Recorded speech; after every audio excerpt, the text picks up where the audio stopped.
মেয়েদের কখনো দায়িত্ব শেখাতে হয় না, তারা নিজেরাই দায়িত্ব নিয়ে নেয়।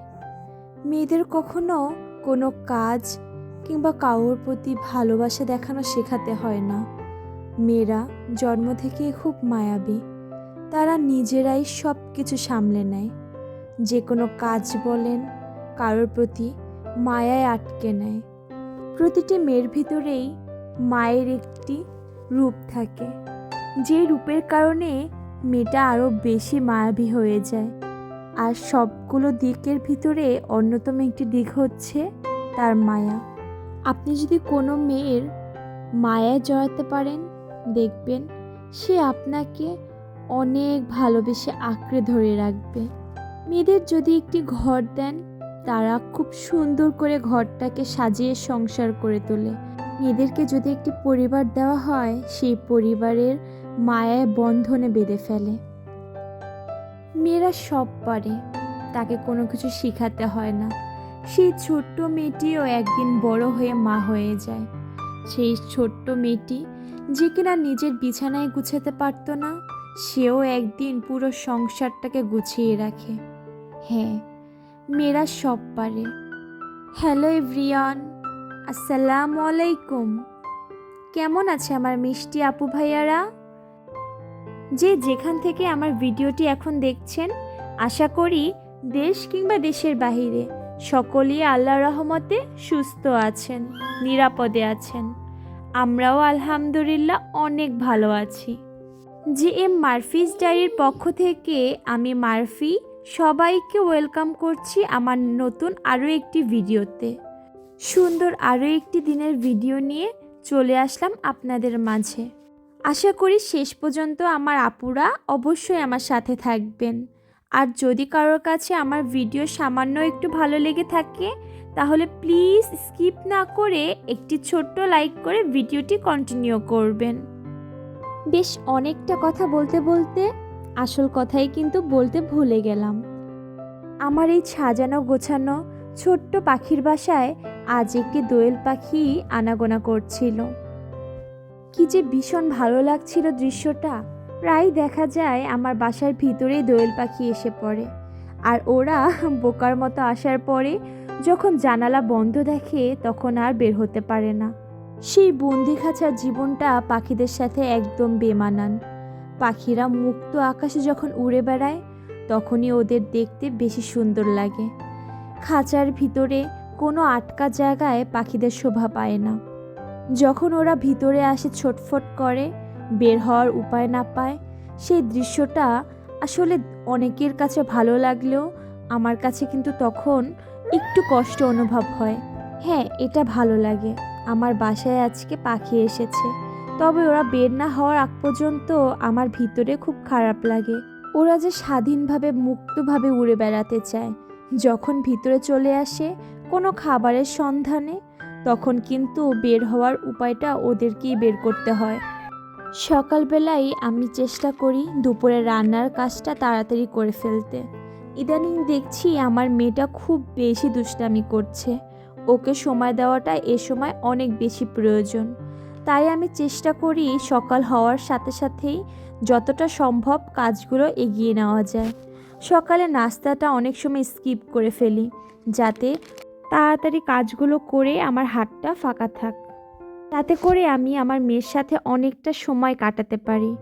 হ্যাঁ, হয়তোবা প্রতিদিন আমি আমার প্ল্যান মতো সব কিছু করতে পারি না, তবে চেষ্টা করি প্ল্যান মাফিক করে কাজগুলো করে ফেলার। সকালে উঠেই ভাজির জন্য আমি বরবটি আর ফুলকপি যেগুলো কেটে রেখেছিলাম ফ্রিজে, সেগুলো হালকা ভাপ দিতে দিয়েছি। আর এখানে আমি মাছটাকে বের করে লবণ মরিচ দিয়ে মেখে ভেজে নিচ্ছি। আজকে কাঁচকলা দিয়ে ইলিশ মাছ রান্না করব, আর সাথে ভাজি করব আর ডাল চচ্চড়ি করব। প্রায়ই আমাদের খাবারগুলো খুব সিম্পল হয়ে থাকে। আসলে বাসায় দুজন থাকলে যা হয় আর কি, অনেক সময় দেখা যায় বেশি করে রান্না করে খাবার অপচয় হয়, যেটা কিনা একদমই ঠিক না। অপচয় করা একদমই উচিত নয়। আমরা তো তাও হয়তোবা 3 বেলা খুব ভালো মন্দ খেতে পাই। অনেক মানুষ আছে যারা কিনা খেতে পায় না, তাদের কাছে গেলে বোঝা যায় খাবারের মূল্য কত। তাই আমি চেষ্টা করি দরকার হলে কম করে রান্না করার। তবে বেশি করে রান্না করলে, অপচয় হলে নিজের কাছেই খুব অপরাধী মনে হয়। যদিও অনেক সময় আমার খাবারটা বেঁচে যায়, তখন কিন্তু আমি চেষ্টা করি আমার হেল্পিং হ্যান্ডকে খাবারগুলো দিয়ে দেওয়ার। খাবার অপচয় করা খুবই অপরাধ। আসলে আপনি যে খাবারটা পাচ্ছেন, যেটা আপনার প্রয়োজন মতো খাওয়ার পর আপনি সেটাকে ফেলে দিচ্ছেন, অনেক মানুষ সেই খাবারটুকুও পাচ্ছে না। যদি আপনি সেই খাবারগুলো তাকে বিতরণ করে দেন, দেখবেন আপনার সেই ফেলে দেওয়া খাবারগুলোও কিন্তু সে মহা মূল্যবান মনে করে খাবে। আসলে পেটের ক্ষুধা নাকি বড় জ্বালা। আমি জানি না এখন পর্যন্ত আমার ভিডিওটির সাথে কেউ আছেন কি না। যদি থেকে থাকেন, সেই মিষ্টি আপু ভাইয়াদের উদ্দেশ্য করে বলছি, আপনাদের অসংখ্য ধন্যবাদ আমার সাথে থাকার জন্য। ভিডিওর মাঝখানেই আমার সেই আপু ভাইয়াদের কাছে আমি আরেকটি অনুরোধ করে নিচ্ছি। আমার এই ভিডিওর কোনো অংশ যদি আপনাদের কারো কাছে সামান্য একটু ভালো লেগে থাকে, তাহলে আমার চ্যানেলটি সাবস্ক্রাইব করে এই ছোট্ট পরিবারের সদস্য হয়ে বোনটির পাশে থেকে যেতে পারেন। সাবস্ক্রাইব করে পাশে থাকা বেল আইকনটি বাজিয়ে দিতে পারেন। এতে করে আমি কোনো ভিডিও ছাড়া মাত্রই আপনার কাছে নোটিফিকেশন পৌঁছে যাবে।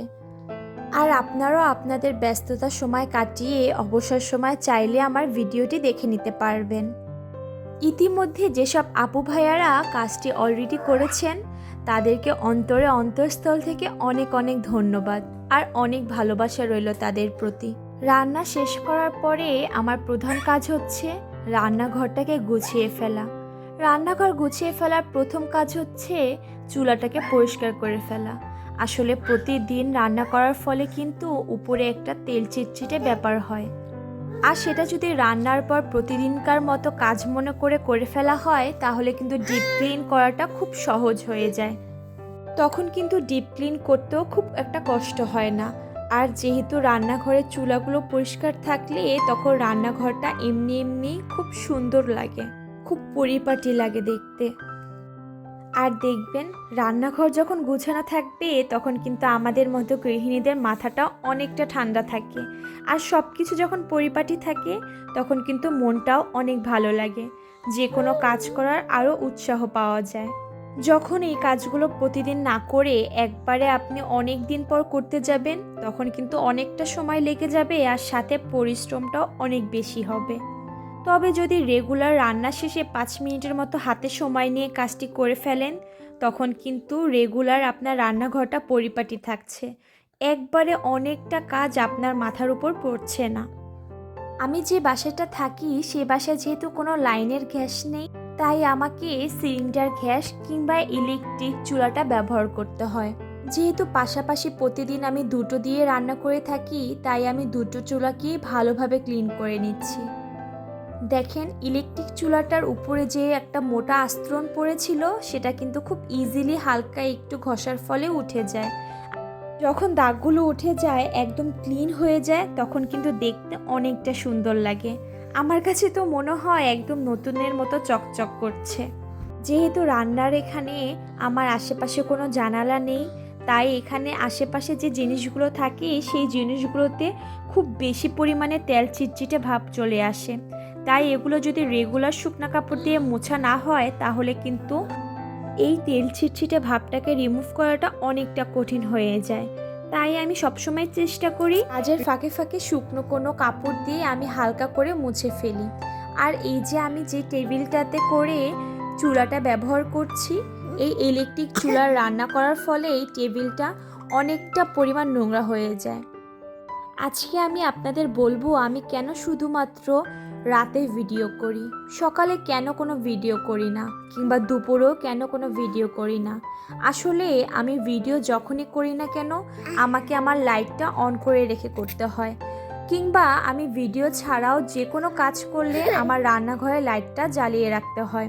কেননা আমার এই চুলার পাশ দিয়ে কোনো জানালা নেই, জানালাটা বেশ অনেকটা দূরে। আর যেহেতু জানালার স্পেসটা খুবই কম, তাই আমার রান্নাটা পুরো কাভার করে না। জানালাটা যেহেতু একটা সাইডে, তাই আমার রান্নাঘরটা যেহেতু তুলনামূলক একটু বড়, তাই রান্নাঘরটা পুরোটা এটা কাভার করে না। পাশাপাশি অনেকটা অন্ধকার লাগে, তাই যে কোনো রান্না করতে নিলেও আমাকে সবসময় লাইট অন করে করতে হয়। এই বাসাগুলো যেহেতু অনেকটা আগের, তাই সেরকম অনেকটা প্ল্যানিং না করে বাসাগুলোকে করা হয়েছিল। নয়তো চুলার উপরেই জানলাটা দেওয়া উচিত, কেননা চুলায় যখন রান্না করা হয় তখন যে কার্বন মনোঅক্সাইডটা উৎপন্ন হয় সেটি কিন্তু জানলা দিয়ে খুব ইজিলি বের হয়ে যেতে পারে। যেহেতু আমার রান্নাঘরে চুলার সামনে কোনো ধরনের জানলা নেই, তাই আমাকে অনেকটা কষ্টই পোহাতে হয়। এই যে দেখেন, রান্না করতে নিলে এই জায়গাটা অনেকটা অন্ধকার লাগে, দেয়ালের কারণে আরও বেশি অন্ধকার লাগে, যেহেতু জানলাটা অনেকটাই দূরে। আমি কিন্তু ইতিমধ্যে আমার কিচেনের অনেকটা অংশই আপনাদের সাথে শেয়ার করে ফেললাম। আর এই যে দেখতে পাচ্ছেন মানি প্ল্যান্টের এই গাছটি আমি কিন্তু কখনোই এই জায়গায় রাখিনি, তবে আজকে যেহেতু ভিডিও করছি তাই দেখার সৌন্দর্যের জন্য এই মানি প্ল্যান্টের গাছটিকে আমি এখানে রেখেছি। আজকের ভিডিওটি এ পর্যন্তই। আল্লাহ হাফেজ।